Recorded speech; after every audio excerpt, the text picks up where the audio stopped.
ерөөсөө эхнээсээ авахгүй л дуустал худлаа гүтгэлэг. Өөрөөр хэлбэл би ямар нэгэн одоо зөвлөх үйлчлэгийг саний тэр яриад байгаа Ороно компани, бусад компанид үзүүлээгүй.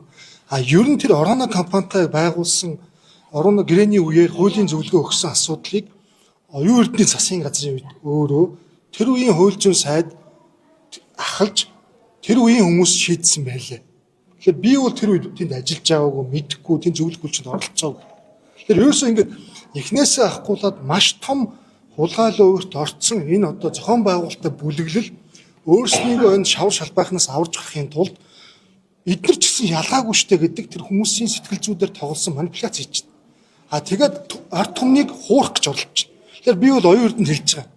Наад арга чинь одоо явахгүй. Олон удаа та нар энэ аргыг хэрэглэсэн. Одоо төмөн олон хэрсүү болсон.